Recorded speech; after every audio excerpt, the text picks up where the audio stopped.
ရှိတယ်ဟုတ်လားရှိတာပေါ့ကွာဥပမာနဲ့ပြောရမယ်ဆိုလို့ရှိရင်တယောက်နဲ့တယောက်လမ်းမှာတွေ့လို့ရှိရင်ပြုံးပြတာမျိုးပြီးလို့ရှိရင်လူတယောက်ရဲ့ကောင်းကွက်တေးကြီးပဲရှာကြံပြီးတော့ချီးမွမ်းတာမျိုးပြီးတော့အားငယ်တဲ့သူအားပေးတာမျိုးကိုတက်နိုင်တဲ့လောက်ချင်းခွဲတာမျိုးရေခတ်တာမျိုးကိုကာရနဲ့လည်းလူတန်းလို့ရတယ်ကွာ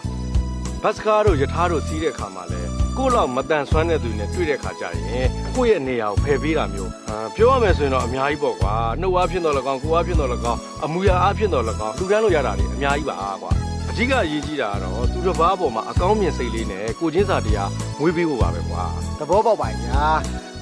အခုပဲလက်တွေ့ကျင့်သုံးတဲ့အနေနဲ့ကိုပါချောတို့နဲ့အတူကျွန်တော်လူလိုက်ခံရတယ်မလားရတာပေါ့ကွာသာသနာအတူမရှိတော့လူဘောသမမြတ်စွာဘုရားတခင်ဟောကြားခဲ့တော့ပါဏာတိပါတာယတနာမြတ်ငါးပါးတို့နဲ့ဝေရမဏိပါဗျာလောကတန်တရားမတည်မြဲသောလူဘဝ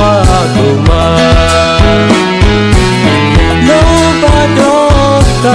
မောဟတွေလည်းမတန်နိုင်ဒေါသတွေလည်းမတန်နိုင်မမေ့တင်စရာပါမင်းနေကြတဲ့လူသားတမ်းမှာဘုရားတရား